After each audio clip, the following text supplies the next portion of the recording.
In continuing, I'm on page 8 of 30. Under the Declaration of Independence, and this is a quote, "We hold these truths to be self-evidence that all men are created equal, that they are endowed by their Creator with certain unalienable rights, that are among these are life, liberty, and the pursuit of happiness." Another interesting Supreme Court case of 1796.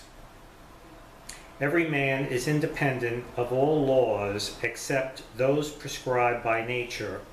He is not bound by any institutions formed by his fellow man without his consent." And that's from the case Cruden versus Neal. Under another case, Robin versus Hardaway from 1772, it states, "All acts of the legislature apparently contrary to natural rights and justice are, in our law, and must be, in the nature of things, considered as void. The laws of nature are the laws of God, whose authority can be superseded by no power on earth. A legislature must not obstruct our obedience to him, from whose punishments they cannot protect us. All human constitutions which contradict his or God's laws, we are in conscience bound to disobey." And again, that's from Robin versus Hardaway. I continue, being very old court cases, historically speaking, organic republic, pre-14th Amendment citizens, can the above cites apply to the modern Admiralty/Uniform Commercial Code automatic operation of law after the 1938 Supreme Court case Erie Railroad versus Tompkins? In my opinion, it is both yes and no. Man must always volunteer or consent first to something other than his natural rights. And that's a very important thing to stress. We're all created equal, so how does one have some authority over another? Consent and agreement must be a part of that being subjected to that other person or man or woman. Continuing, once volunteered or consented, man then loses his natural unalienable rights and exchanges those for benefits and privileges granted by other men, and along with those man-secured rights, as opposed to natural rights, comes duties and liabilities to that man, group of men, or government. Again, consent is still required in order for any jurisdiction to move forward, otherwise it would be involuntary servitude, peonage, forced labor, which would be prohibited by the 13th Amendment, 18 U.S.C. 1581, 15 U.S.C. 17, and other treaties. Does the current legal system presume some sort of automatic consent and/or contract? When dealing with a man, and somehow through operation of law, the man becomes or is a person, and now the man falls helplessly into some unrealized surety position? There is sufficient evidence to suggest an astounding yes. With the name or title being held by the state, that property is subject to the jurisdiction of the United States, being property purchased under UCC 8-303 by the United States. The question then could be asked in reverse: how does a man unconsent to this suretyship? How does a man know if he has contracted or consented in some form to some jurisdiction? Though through and by any public fiduciary's oath of office, is it required for that executor, trustee, or administrator of the public trust to inform any man that he is under some presumed jurisdiction and then provide full disclosure upfront to what are the terms of this jurisdiction or contract so that this man can make an informed, intentional, knowing, and voluntary decision? Apparently not, especially under a declared state of national emergency. Deception is part of the rules of war, truly for the protection and security of the public. And under the Libra Code, Article 16, it states, military necessity does not admit of cruelty, that is, the infliction of suffering for the sake of suffering or for revenge, nor of maiming or wounding except in fight, nor of torture to extort confessions. It does not admit of the use of poison in any way, nor of wanton devastation of a district. It admits of deception, but disclaims acts of perfidy, and in general, military necessity does not include any act of hostility which makes the return to peace unnecessarily difficult. And that's under the Libra Code, Article 16. One can imagine if this national trade secret was ever revealed, there would be chaos in the streets. We must remember that the first essential task is to restore public order and safety. Article 43 of the Hague Convention states, the authority of the legitimate power having in fact passed into the hands of the occupant, the latter shall take all measures in his power to restore and ensure, as far as possible, public order and safety while respecting, unless absolutely prevented, the laws in force in the country. And that's under U.S. Army Doctrine and Belligerent Occupation, first term, AY 0304. Continuing, then what is man to do? Furthermore, the next question to be asked, is this man peaceable or is he belligerent? And how are those two terms defined? Peaceable means free from character of force, violence, or trespass, as a peaceable entry on lands. Peaceable possession of real estate is such as is acquiesced in by all other persons, including rival claimants, and not disturbed by any forcible attempt at ouster, nor by adverse suits to recover the possession or the estate. And that's a case, Stanley versus Schwalbe.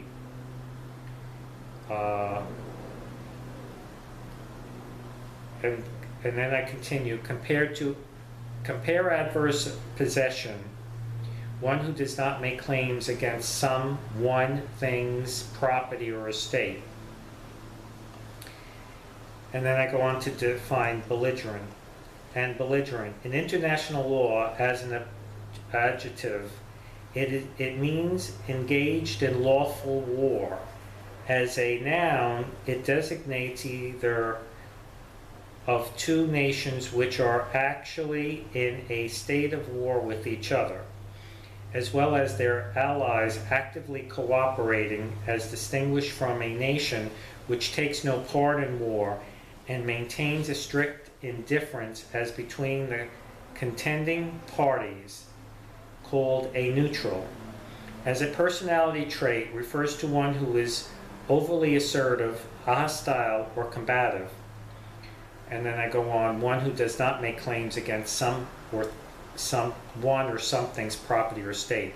And that's defined under Black's Law 6th edition dictionary. If one of these foreigners are used, conscripted, or injured without his consent in some form, then this is considered man-stealing, and government has cause to make suitable reparation to the foreigner. Who is the foreigner?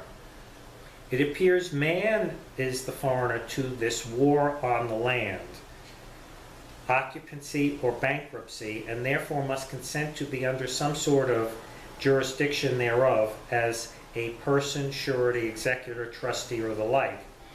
Even if a peaceable or peaceful man unknowingly claims to something he is not, such as a person making a claim to property that he does not or can own, then by operation of law, he then consents to the jurisdiction of the occupant and therefore, under the rules of war, is a belligerent.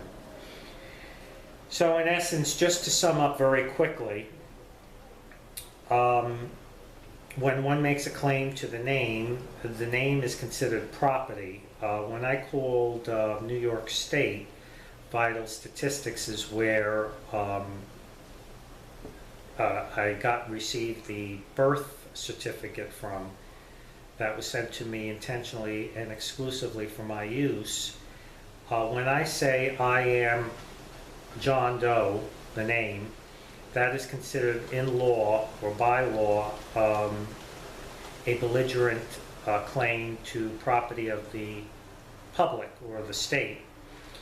And they consider that you've consented automatically to the jurisdiction of the state. Now, of course, most people think they own their own name. It's their name. Well, that's not true, as the state, of course, holds the original title to that property, and you only get a certified copy. So continuing, and here is the key to the issue. All property has been and continues to be seized due to the bankruptcy of the United States. The name is nothing more than a title created by the hospital, then received, accepted, and collateralized by the state. The baby is given a name by his parents, then the family or last name is connected to the given name, and the two added together, meaning the first name and the family or last name, were formed to create a legal paper title. The state holds this title in trust, and at some point in time issues a certified copy of the original title. In law, this title is considered property, and such title or property is owned by the state. When a man makes a claim to that title or name under operation of law, this is a belligerent act, as man is making a claim to property that he does not own, nor can he own. Another belligerent act is the use of Federal Reserve notes, as this is an internal currency to be used in the United States by person or persons, which means individual, partnership, association, or corporation, including the Federal Reserve Board, Federal Reserve banks, and Federal Reserve agents. And that's under the 73rd Congress, Session 2, I think it's chapters 6 and 7, January 30th, 31st, 1934, page 344. Also see 12 U.S.C. 411. The persons that use Federal Reserve notes increase the national debt and therefore harm the foreign occupants' viability and stability. By operation of law through presumption, everything bought or purchased is presumably done so with Federal Reserve notes, and therefore, since Federal Reserve notes are by definition debt obligations of the United States, and that's under 18 U.S.C. 8, all property has an irrecusable, that's an important word, irrecusable first lien obligation upon said property, which ultimately means that it's not subject to debate or discussion. All property in the United States is presumed bought or purchased. It's not bought, it's not paid for, it's purchased with Federal Reserve notes. That's why there's property taxes, that's why there's sales taxes, that's why there's income taxes. Everything is, it is a penalty for using debt instruments, which you have an option not to use. Of course, I don't know how you can get around it, because that's the only thing accepted. If you go to the store, or go out to dinner, or go get a car or something, that's the only thing accepted are Federal Reserve notes. That's the only currency or funds available as internal the United States. Continuing on, the legal definition of consent is defined as consent is an act of reason accompanied with deliberation. The mind weighing as in a balance the good and evil on each side. It means voluntary agreement by a person in the possession and exercise of sufficient mental capacity to make an intelligent choice to do something proposed by another. It supposes a physical power to act, a moral power of acting, and a serious, determined, and free use of these powers. Consent is implied in every agreement. It is an act unclouded by fraud, duress, and sometimes even mistake.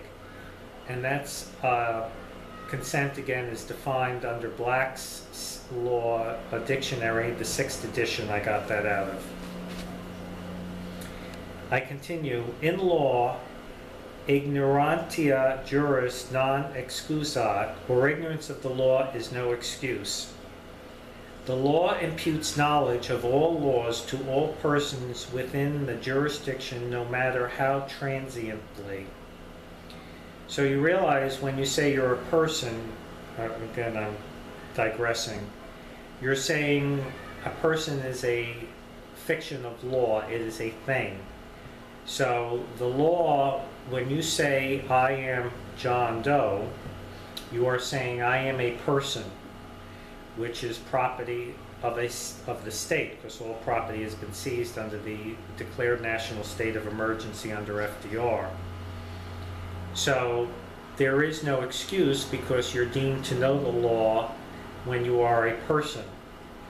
Of course, those are their rules. It doesn't make too much sense, but those are their rules, so it seems. I continue. Please note that the law applies to all persons, and as such, the man who claims to be that person, name, title, or estate, therefore consents by operation of law, falls under the jurisdiction thereof, and such rules that govern persons. Man is foreign to a legal person. However, man can freely consent to act, be, claim to be that legal person, and thus falls under the jurisdiction thereof to all and any matters that relate to persons with regard to the benefits, state ordained or permitted, subject to the liability, state mandated and required. It is interesting to note that under Law of Nations, Book 2, Article 107, foreigners continue as members of their own nations, It states, being received in a foreign country, and I put parentheses, United States, in virtue of the natural society, the communication and commerce which nations are obliged to cultivate with each other, he ought to be considered there as a member of his own nation and treated as such. In Article 108, the state has no right over the person of a foreigner. The state, which ought to respect the rights of other nations and in general those of all mankind, cannot arrogate to herself any power over the person of a foreigner who, though he has entered her territory, has not become her subject. The foreigner cannot pretend to enjoy the liberty of living in the country without respecting the laws. If he violates them, he is punishable as a disturber or belligerent of the public peace and guilty of a crime against the society in which he lives. But he is not obliged to submit like the subjects. And I put comment, the 13th Amendment does not permit involuntary servitude. However, it does permit voluntary servitude, and brackets, to all the commands of the sovereign, and if such things are required of him as he is unwilling to perform, he may quit the country. He is free at all times to leave it, nor have we a right to detain him except for a time and for a very particular reason, as, for instance, an apprehension in wartime, lest such foreigner acquainted